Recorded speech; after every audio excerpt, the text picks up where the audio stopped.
Today I am going to discuss about the pigment system, light reaction and non-cyclic electron flow. तो सबसे पहले हम देखेंगे pigment system. जो प्लांट्स हैं इनमें दो तरह के पिगमेंट सिस्टम्स होते हैं। फर्स्ट तो है photosystem 1 and second is photosystem 2। अब जो फोटोसिस्टम 1 है इसके फोटोकेमिकल रिएक्शन सेंटर में एक क्लोरोफिल ए प्रेजेंट है और ये जो क्लोरोफिल ए है ये अपनी मैक्सिमम एब्जॉर्बेंस शो करता है 700 नैनोमीटर्स पे। सो इसीलिए इसे हम लिखते हैं P700। उसके बाद जो फोटोसिस्टम 2 है इसके अंदर भी एक क्लोरोफिल ए प्रेजेंट है और ये जो क्लोरोफिल ए है ये अपनी मैक्सिमम एब्जॉर्बेंस शो करता है 680 नैनोमीटर्स पे। सो इसीलिए हम इसे P680 लिखते हैं फोटोसिस्टम 2 को। नाउ जो फोटोसिस्टम 1 है इसके दो कंपोनेंट्स है। फर्स्ट तो है photochemical reaction centre and second is antenna complex. अब जो इसका फोटोकेमिकल रिएक्शन सेंटर है इसके अंदर आयरन सल्फर रिएक्शन सेंटर होता है, that is FeS type reaction centre. और इस रिएक्शन सेंटर के तीन कंपोनेंट्स होते हैं। First is FX, second is FA and third is FB। तो ये तीन रिएक्शन सेंटर्स होते हैं। जबकि जो इसका एंटीना कॉम्प्लेक्स है इसमें दो कंपोनेंट्स हैं, एक तो है कोर एंटीना एंड दूसरा है पेरिफेरल एंटीना। तो अगर हम पिगमेंट सिस्टम की डायग्राम देखें तो ये कुछ ऐसे है। This is the photochemical reaction centre और जो इसके साथ एसोसिएटेड होता है this is called the core antenna, इसको हम बोलते हैं कोर एंटीना। और जो इधर वाला कॉम्प्लेक्स है it is called the peripheral antenna. तो जो फोटोसिस्टम 1 के केस में फोटोकेमिकल रिएक्शन सेंटर है इसके अंदर FeS टाइप रिएक्शन सेंटर है, that is iron sulphur reaction centre. और सेकेंडली अगर हम इसका एंटीना कॉम्प्लेक्स देखें तो this is called the antenna complex. इसके अंदर दो कंपोनेंट्स हैं। फर्स्ट तो है पेरिफेरल एंटीना। जो पेरिफेरल एंटीना है it is a light harvesting complex. ये लाइट को एब्जॉर्ब करता है और आगे डिलीवर करता है कोर एंटीना में। अब जो कोर एंटीना है ये लाइट को आगे पास करता है फोटोकेमिकल रिएक्शन सेंटर में। तो ऐसे ये जो पिगमेंट सिस्टम है ये अपना फंक्शन परफॉर्म करता है। तो जो कोर एंटीना है it is associated with photochemical reaction centre और जो पेरिफेरल एंटीना है it is the light harvesting complex. Similarly जो फोटोसिस्टम 2 है इसमें भी सेम कंपोनेंट्स ही हैं। इसमें फोटोकेमिकल रिएक्शन सेंटर है लेकिन ये जो फोटोकेमिकल रिएक्शन सेंटर है ये डिफरेंट होता है। It is a pheophytin क्यूनोन type reaction centre. उसके बाद इसका जो एंटीना कॉम्प्लेक्स है इसमें भी दो कंपोनेंट्स हैं। First is core antenna and second is the peripheral antenna. अब जो फोटोसिस्टम 2 का कोर एंटीना है इसके साथ दो प्रोटीन्स एसोसिएटेड होते हैं, that is core protein 47 and core protein 43, that is CP47 and CP43।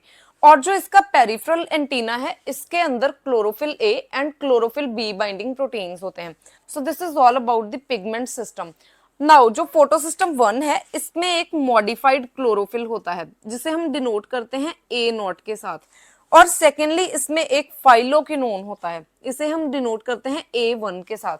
और जो फोटोसिस्टम 2 है इसमें प्लास्टोक्विनोन्स होते हैं। दो तरह के प्लास्टोक्विनोन्स हैं, एक तो है QA and second is QB। Now अब हम डिस्कस करेंगे लाइट रिएक्शन। जो लाइट रिएक्शन है इसको हिल रिएक्शन और थाइलेकॉइड रिएक्शन भी बोला जाता है। सबसे पहले जो क्लोरोप्लास्ट है इसके अंदर थाइलेकॉइड्स प्रेजेंट होते हैं and this is the non appressed region. और जो नॉन अप्रेस्ड रीजन है इसमें फोटोसिस्टम 1 प्रेजेंट है और ये जो अप्रेस्ड रीजन है इसमें फोटोसिस्टम 2 प्रेजेंट होता है, दिस इज अ फोटोसिस्टम 2। अब ये जो थाइलेकॉइड्स हैं इनके अंदर ही लाइट रिएक्शन परफॉर्म होती है। तो लाइट रिएक्शन के अंदर क्या होता है, सबसे पहले होती है फोटोकेमिकल रिएक्शन। अब जो फोटोकेमिकल रिएक्शन है ये फोटोन्स की प्रेजेंस में हो रही है, मींस जब फोटोन्स एब्जॉर्ब होते हैं तो उसके साथ फोटोकेमिकल रिएक्शन होती है। और जब फोटोकेमिकल रिएक्शन होती है तो यहाँ पे एक इलेक्ट्रॉन फ्लो जनरेट होता है और इसी इलेक्ट्रॉन फ्लो के साथ जो प्रोटॉन पंपिंग भी होती है, this is the proton pumping. Means जब इलेक्ट्रॉन ट्रांसपोर्ट होती है तो इसके साथ ही जो प्रोटॉन्स हैं ये भी पंप करते हैं। तो जब प्रोटॉन्स पंप करते हैं into the lumen of thylakoid तो यहाँ पे जो स्ट्रोमा है क्लोरोप्लास्ट का और जो थाइलेकॉइड्स का ल्यूमन है इन दोनों के बीच एक इलेक्ट्रोकेमिकल प्रोटॉन ग्रेडियंट डेवलप होता है। तो यहाँ पे एक इलेक्ट्रोकेमिकल प्रोटॉन ग्रेडियंट डेवलप होता है, और जो इलेक्ट्रोकेमिकल प्रोटॉन ग्रेडियंट है ये प्रोटॉन मोटिव फोर्स जनरेट करता है, और इन्हीं प्रोटॉन्स की एनर्जी को यूज करके यहाँ पे एटीपी की सिंथेसिस हो रही है। So this is the overview of light reaction. और जो लाइट रिएक्शन है ये थाइलेकॉइड्स के अंदर हो रही है, इसलिए इसको थाइलेकॉइड रिएक्शन भी बोला जाता है। अब हम जो लाइट रिएक्शन है इसका नॉन साइक्लिक इलेक्ट्रॉन फ्लो, इसको डिटेल में स्टडी करेंगे। नाउ अब हम डिस्कस करेंगे नॉन साइक्लिक इलेक्ट्रॉन फ्लो। तो यहाँ पे इलेक्ट्रॉन्स का फ्लो हो रहा है, तो इसका मतलब है कि कोई इलेक्ट्रॉन डोनर चाहिए, और यहाँ पे जो इलेक्ट्रॉन डोनर है दैट इज द वाटर। जब दो वाटर के मॉलिक्यूल स्प्लिट होते हैं in the presence of 4 photons, तो यहाँ पे 4 electrons plus 4 protons plus oxygen की जनरेशन होती है। So this is the reaction. अब ये जो वाटर मॉलिक्यूल है इसको स्प्लिट होना पड़ेगा, और water molecule 1200 degree Celsius temperature पे जाके स्प्लिट होता है, और इतना टेम्परेचर प्लांट्स के केस में पॉसिबल नहीं है। तो यहाँ पे ये जो वाटर मॉलिक्यूल है इसको तोड़ने के लिए एक कॉम्प्लेक्स यहाँ पे इन्वॉल्व होता है, that is called the oxygen evolving complex. सबसे पहले जो ऑक्सीजन इवॉल्विंग कॉम्प्लेक्स है ये वाटर मॉलिक्यूल को स्प्लिट करेगा, और इससे जो इलेक्ट्रॉन्स और प्रोटॉन्स जनरेट होंगे इसको ये पास करेगा P680 में। नाउ ये एक सीक्वेंशियल प्रोसेस है, इसका मतलब है कि जो 4 इलेक्ट्रॉन्स हैं ये 1 बाय 1 पास होते हैं P680 में, क्योंकि जो P680 है ये 4 इलेक्ट्रॉन्स को एक साथ एक्सेप्ट नहीं कर सकता। तो इस प्रोसेस को अब हम डिटेल में स्टडी करेंगे। जो ऑक्सीजन इवॉल्विंग कॉम्प्लेक्स है इसमें 4 मैग्नीज आयन प्रेजेंट होते हैं, इसमें कुछ क्लोरीन आयन, कैल्शियम आयन ये भी प्रेजेंट होते हैं। अब ये जो 4 मैग्नीज आयन है ये 1 बाय 1 इलेक्ट्रॉन्स को एक्सेप्ट करते हैं वाटर से और डिनोट करते हैं P680 को। इस मैकेनिज्म को अब हम डिटेल में स्टडी करेंगे। Now this is a oxygen evolving complex. तो सबसे पहले जो ऑक्सीजन इवॉल्विंग कॉम्प्लेक्स है इसमें सीरीज ऑफ ऑक्सीडेशंस होती हैं, और हर ऑक्सीडेशन के साथ एक इलेक्ट्रॉन जो है ये ट्रांसपोर्ट होता है P680 में। सबसे पहले हम देखते हैं, दिस इज अ वाटर। तो जब वाटर मॉलिक्यूल स्प्लिट होता है तो ये एक इलेक्ट्रॉन को पास करता है S0 में। S0 इज अ मैग्नीज, और S0 जो है ये आगे इलेक्ट्रॉन को ट्रांसपोर्ट करता है into the tyrosine residue of D1 protein. ये जो टायरोसिन रेसिड्यू है D1 प्रोटीन का ये इलेक्ट्रॉन को आगे पास करता है P680 में।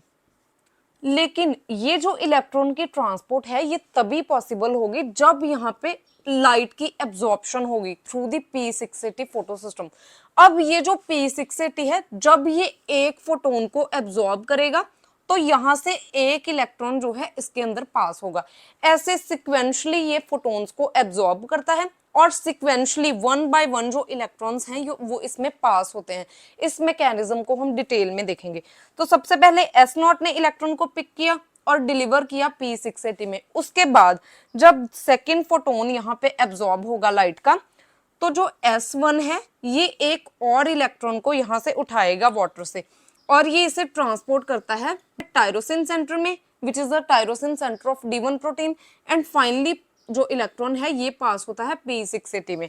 उसके बाद जो यहाँ पे S2 है, जब एक और फोटोन एब्जॉर्ब होगा तो जो S2 है ये एक और इलेक्ट्रॉन को पास करता है। सो ऐसे यहाँ पे 3 इलेक्ट्रॉन्स पास हो गए, और उसके बाद लास्ट में जो S3 है, जब यहाँ पे एक और फोटोन एब्जॉर्ब होता है तो जो S3 है ये एक और इलेक्ट्रॉन को पास करता है टायरोसिन सेंटर में, और फाइनली ये इलेक्ट्रॉन पास होता है P680 में। एंड फाइनली जो यहाँ पे S4 है ये भी मैग्नीज है, तो ये फाइनली ऑक्सीजन को यहाँ से रिमूव करता है। जब चारों इलेक्ट्रॉन्स यहाँ से रिमूव होंगे और प्रोटॉन्स रिमूव होंगे तब जाके ऑक्सीजन की जनरेशन होएगी। So this is a sequential process. इसका मतलब है कि इसमें यहाँ पे 1 बाय 1 एक एक इलेक्ट्रॉन जो है ये पास हो रहा है P680 में, और ये तभी पास होगा जब एक फोटोन यहाँ पे एब्जॉर्ब होगा। तो इसीलिए ये रिएक्शन है कि जब दो वाटर के मॉलिक्यूल स्प्लिट होते हैं और 4 फोटॉन्स एब्जॉर्ब होते हैं 1 बाय 1, तो 4 इलेक्ट्रॉन्स 1 बाय 1 पास करते हैं इनटू द P680, और ऐसे ही 1 बाय 1 प्रोटॉन्स की पंपिंग भी होती है और लास्ट में ऑक्सीजन की जनरेशन होती है जब सारे 4 इलेक्ट्रॉन्स ट्रांसपोर्ट हो जाते हैं। सो यहाँ पे जो वाटर है ये ऑक्सीडाइज हो रहा है in the presence of light, तो इसलिए इसे बोलते हैं फोटो ऑक्सीडेशन ऑफ वाटर। और जो फोटो ऑक्सीडेशन होती है वाटर की ये एक मैकेनिज्म के थ्रू होती है और इस मैकेनिज्म को हम बोलते हैं एस स्टेट मैकेनिज्म। नाउ अब हम डिस्कस करेंगे non cyclic electron flow in detail, इसको जेड स्कीम भी बोला जाता है। तो अभी हमने फर्स्ट स्टेप में देखा कि जो ऑक्सीजन इवॉल्विंग कॉम्प्लेक्स है ये वाटर को स्प्लिट करता है इनटू द मॉलिक्यूलर ऑक्सीजन और यहाँ से 4 इलेक्ट्रॉन्स जनरेट होते हैं। अब ये जो इलेक्ट्रॉन्स हैं ये 1 बाय 1 एंटर करते हैं P680 में, और जब P680 फोटोन्स को मींस लाइट को जब एब्जॉर्ब करता है, एक फोटोन को ये एब्जॉर्ब करता है, तो यहाँ से एक इलेक्ट्रॉन P680 में पास होता है। और जब इलेक्ट्रॉन P680 में पास होते हैं तो ये एक्साइटेड फॉर्म में चला जाता है। जब ये एक्साइटेड फॉर्म में है तो ये अपने इलेक्ट्रॉन्स को पास करेगा फियोफाइटिन में और ये वापस ऑक्सीडाइज हो जाएगा। इसे हम लिखते हैं P680 प्लस। अब ये ऑक्सीडाइज हो गया, ये दूसरा इलेक्ट्रॉन यहाँ से पिक करेगा और उसे फिर से ट्रांसपोर्ट करेगा फियोफाइटिन में। अब ये जो फियोफाइटिन है it is a modified chlorophyll. इसको मॉडिफाइड क्लोरोफिल इसलिए बोला जाता है क्योंकि क्लोरोफिल में हमने देखा कि इसके सेंटर में मैग्नीशियम आयन होता है, लेकिन जो फियोफाइटिन है इसके सेंटर में 2 H पॉजिटिव आयन्स होते हैं। ठीक है, उसके बाद जो फियोफाइटिन है ये इलेक्ट्रॉन्स को आगे ट्रांसपोर्ट करता है प्लास्टोकिनोन में। अब यहाँ पे 2 तरह की प्लास्टोकिनोन्स हैं, एक तो है QA, this is a plastoquinone A। अब ये जो प्लास्टोकिनोन A है इसको प्राइमरी प्लास्टोकिनोन भी बोला जाता है और ये D2 प्रोटीन के साथ बाइंड करती है। दिस इज अ QB, इसको हम बोलते हैं प्लास्टोकिनोन B।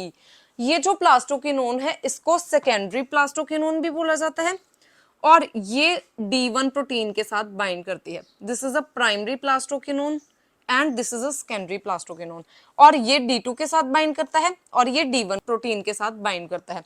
उसके बाद जो प्लास्टोक्विनोन ए है ये पार्शियली रिड्यूस हो सकता है, मींस ये फुली रिड्यूस नहीं हो सकता, लेकिन जो प्लास्टोक्विनोन बी है ये फुली रिड्यूस हो जाता है और ये आगे अपने इलेक्ट्रॉन्स को ट्रांसपोर्ट करता है साइटोक्रोम B6F कॉम्प्लेक्स में।